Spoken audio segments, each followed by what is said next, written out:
Assalamualaikum warahmatullahi wabarakatuh. Jumpa lagi dalam FAS, Forum Akal Sehat. Forumnya orang-orang yang punya akal sehat. Kita bertemu lagi dengan Dr. Laude, pakar etnisitas. Cukup menarik, kita akan bahas bagaimana perkembangan dari fase 2017 ketika Ahok, ke 2019 ketika cebong dan kampret, dan 2024 suasana itu agak terbangun dengan cebong dan kampret.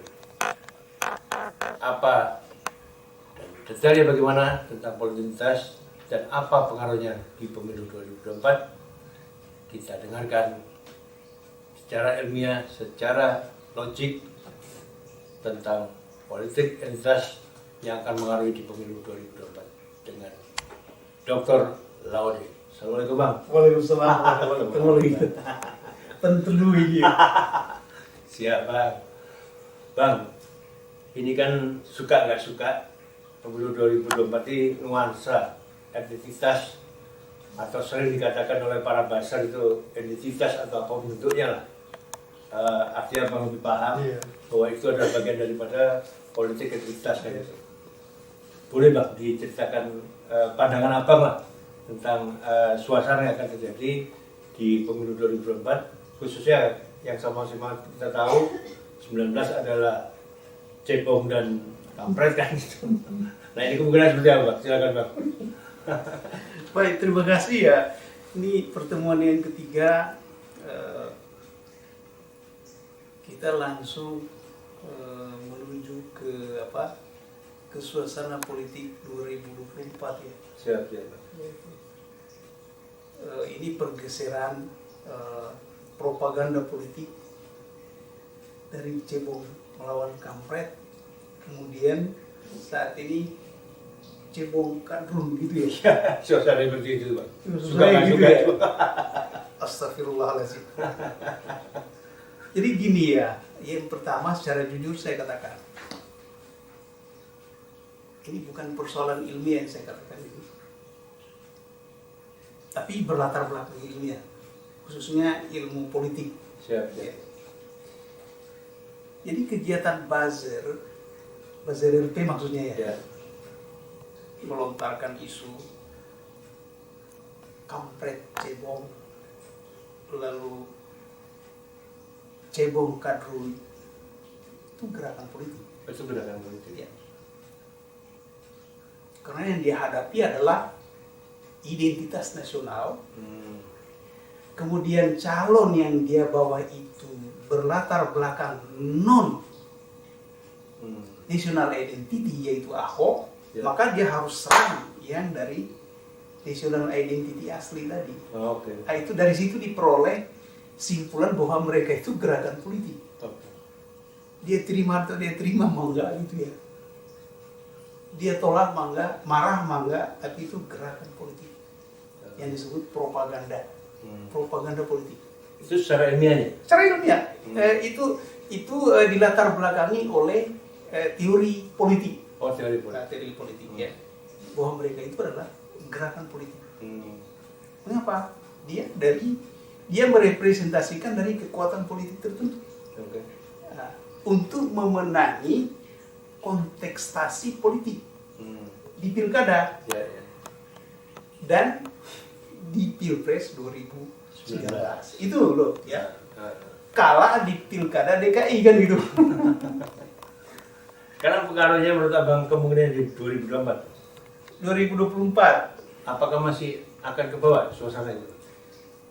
Iya, karena kita ini kan seperti saya katakan di seminar-seminar atau di artikel-artikel saya, kemudian di kuliah-kuliah saya, negara Indonesia ini kan negara persatuan dan kesatuan. Apa yang bersatu itu? Ya, satuan-satuan identitas, suku, agama, adat istiadat, partai politik, ormas, kepentingan, penekan. Dari situ, itu kan semua identitas.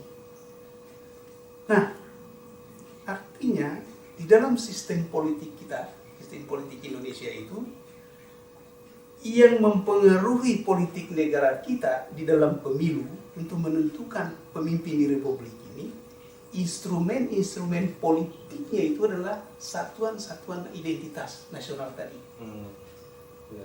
Ethnic groups, Jawa, Sunda, Madura, Bali, Banten, Betawi, Bugis, Batak, Aceh, Melayu, Dayak, itu semua. Jadi tidak bisa dihindari itu, karena memang ada termaktub di dalam sila ketiga Pancasila. Persatuan Indonesia. Dari mana itu persatuan? Dari perbedaan-perbedaan tadi. Suku, agama, ras, adat istiadat antar golongan. Tidak bisa menghapus itu. Lalu kemudian ada yang menyebut diri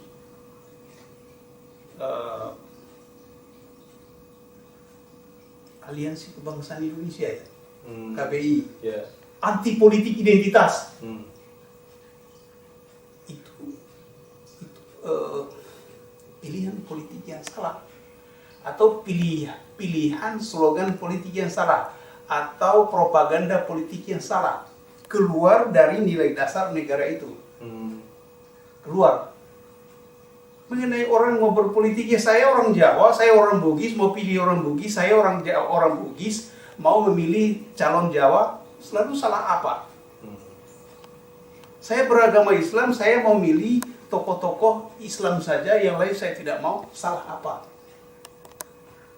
Bukankah di dalam ideologi negara kita Pancasila, dan dari situ kita menyebut negara Pancasila, itu tertulis Persatuan Indonesia, di mana di situ segala identitas diakui. Lalu saya berpolitik, lalu ini menjadi variabel sistem politik Indonesia. Kemudian saya berpolitik, saya menggunakan instrumen-instrumen ini, saya disalahkan. Salah apa? Apa yang saya langgar? Oh, Anda main suku. Memang salah apa kalau saya gunakan suku? Memang Indonesia ada dari situ. Adanya dari suku-suku yang berbeda-beda itu. Kalau begitu, ada kepentingan politik tertentu yang menginginkan agar itu dialogkan. Ya, ada Cina itu, etnis Cina Indonesia itu.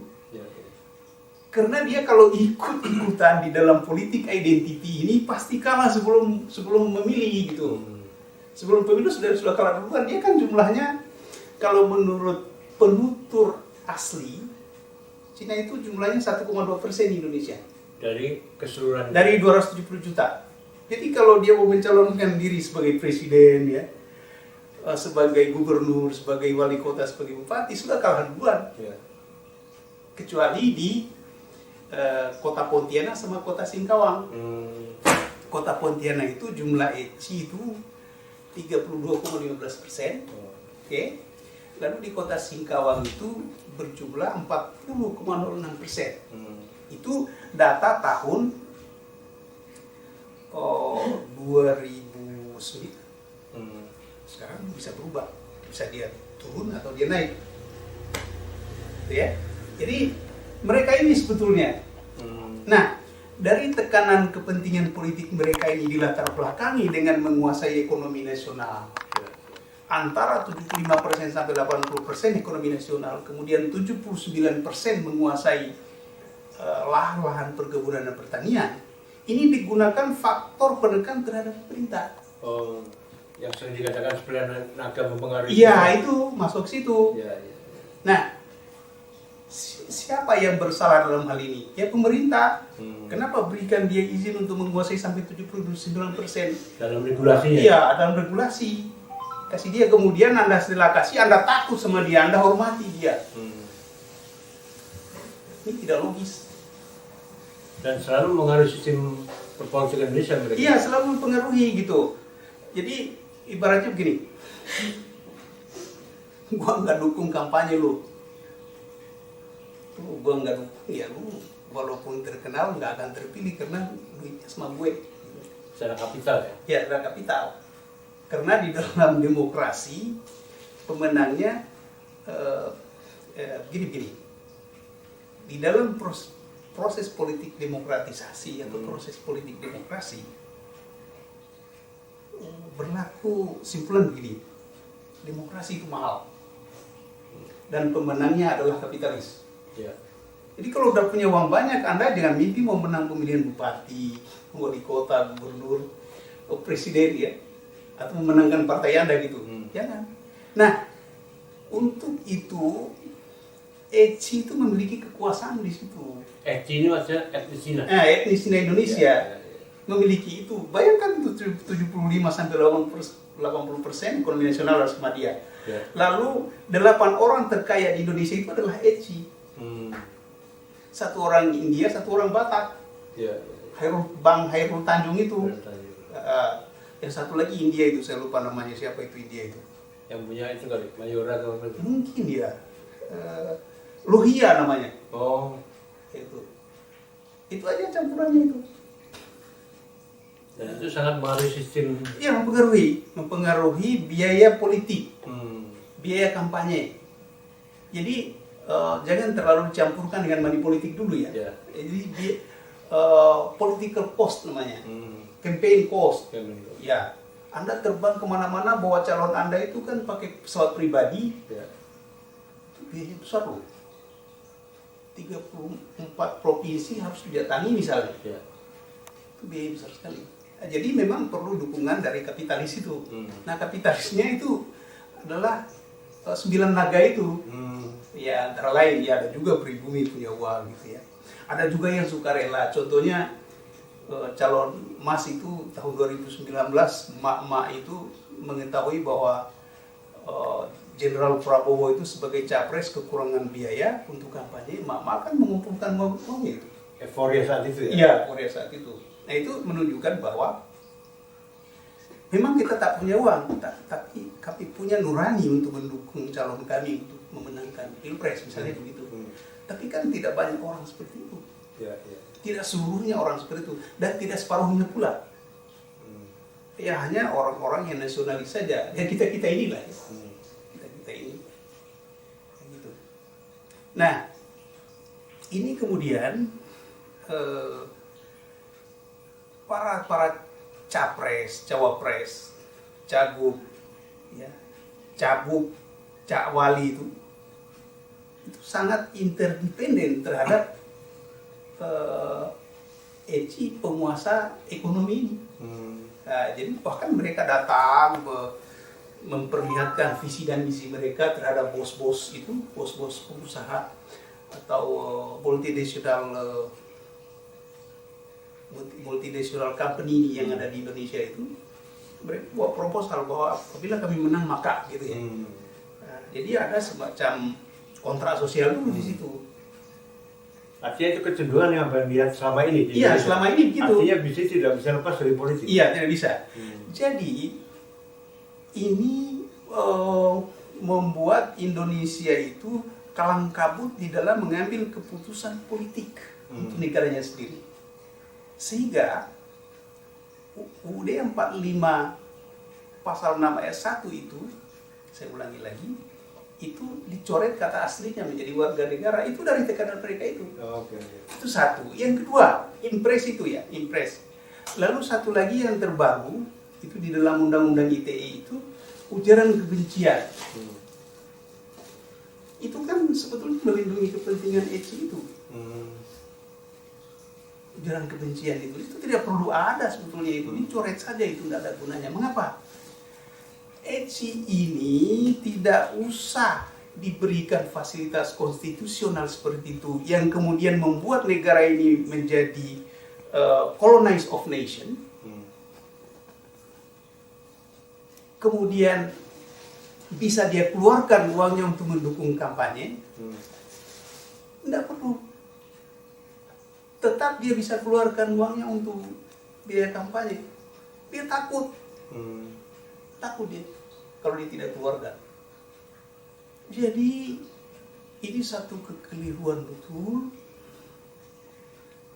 bagi elit politik nasional kita, khususnya yang terjadi periode 1999-2004 dan ditambah lagi periode 2014-2019 terbitnya Undang-Undang ITE itu, yaitu ujaran kebencian. Padahal Eci itu kan status psikologi politiknya menurut sejarah perjuangan politik bangsa Indonesia, dia terbenci. Oke. Terbenci. Nah, supaya ini tetap terlindungi oleh politik, oleh seluruh rakyat, maka diterbitkanlah klausul itu, ujaran kebencian. Nah, ini bukan akal sehat, Mas, tapi akal sakit. Oh gitu. Iya, akal sakit ini. Jadi harus disembuhkan itu. Caranya cabut. Karena tidak perlu itu pun Eci tetap dia akan keluarkan uangnya untuk biaya kampanye. Takut dia kalau dia tidak keluarkan. Kenapa? Sebab ketakutannya. Nanti regulasi tidak berpihak pada dia. Itu. Lihat di negara Inggris, Amerika Serikat. Dia hanya sebagai pedagang biasa. Itu Rishi Sunak, Perdana Menteri Inggris. Kan sekarang. India itu ya sekarang. Itu India totok loh. Tapi Anda kira seperti di Indonesia gak perannya?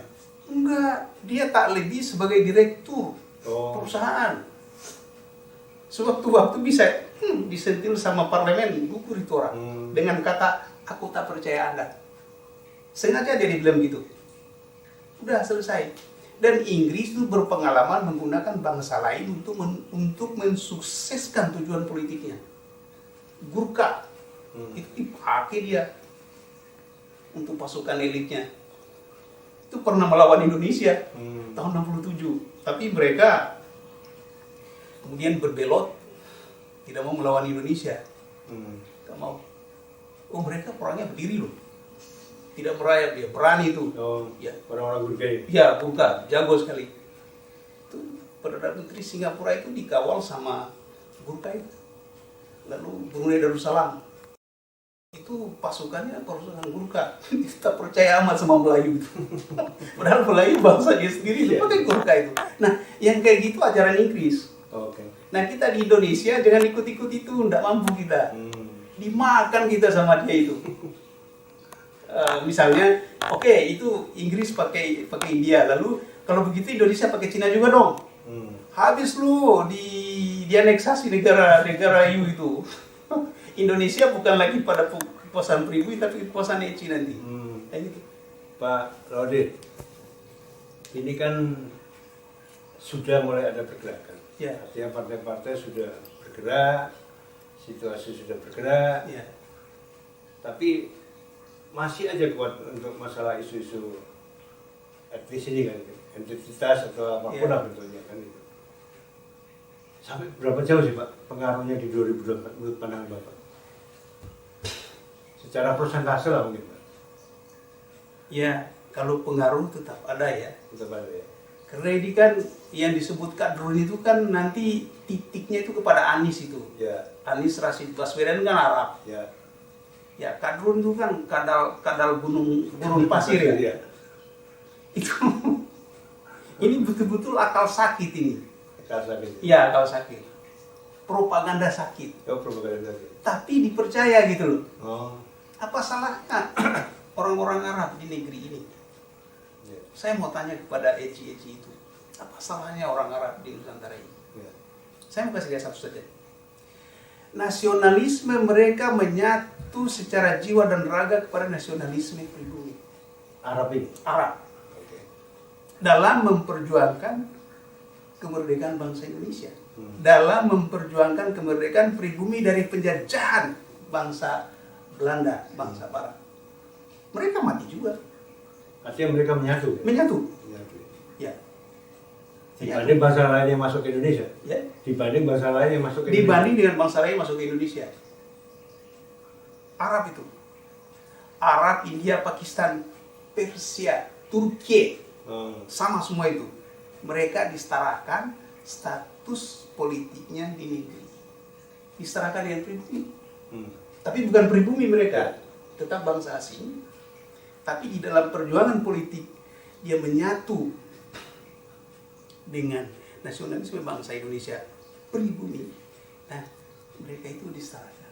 Dan sesuai permintaan mereka, mohon di dalam paduka tuan-tuan yang mulia, di dalam bangsa Indonesia merdeka nanti, kami bangsa Arab baik yang sudah peranakan maupun yang masih totok, Mohon kiranya paduka Tuhan yang mulia mencatat kami sebagai bangsa Indonesia.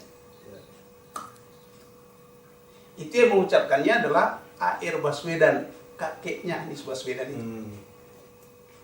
Artinya memang ada perbedaan sebetulnya ya. Artinya dibanding suku-suku lain atau bangsa-bangsa lain masuk ke Indonesia. Yes, because political quality yang diciptakan oleh bangsa-bangsa Arab, India, Pakistan, Persia, Turki itu kepada bangsa Indonesia dalam memperjuangkan hak-hak politik dia untuk mereka. Dan itu tidak dimiliki oleh ECI itu. Enggak, itu nol. Ya. Jadi jangan disamakanlah orang Arab itu.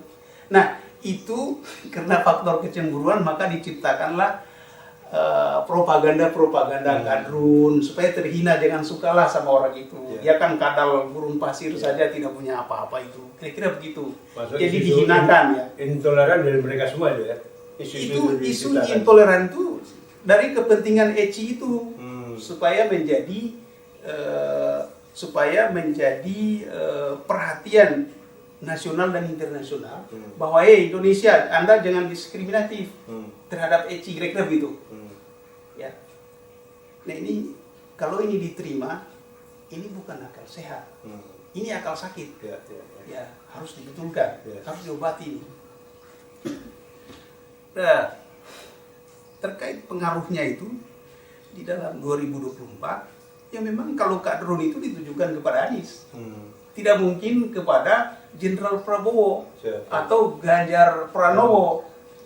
Dia kadal apa itu? Enggak masuk itu. Kecuali Anies itu yang dimaksud kadal. Nah, Anies ini status politiknya sebagai keturunan Arab itu disetarakan dengan pribumi. Masuk di situ dia.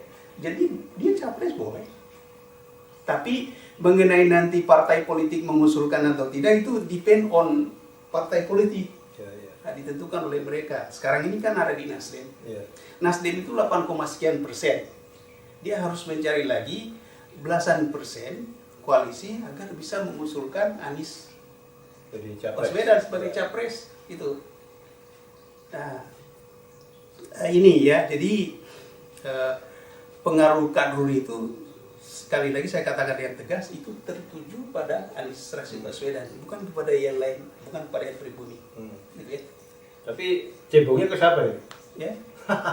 Kalau cebongnya nggak tahu cebongnya ke siapa gitu. Kalau cebong kan di situ diarahkan kepada Jokowi waktu itu, Joko Widodo ya atau Jokowi. Tapi sekarang kan ya terserah mau sebut cebong, mau sebut apa, Jokowi sudah presiden RI 25 kan gitu ya. Capek-capek ngomong cebong. Toh tidak terhina juga. Atau mungkin ada usulan nama baru biar menarik Pak. Harus sebagai pakar etis. Saya tidak pandai membuat yang begitu.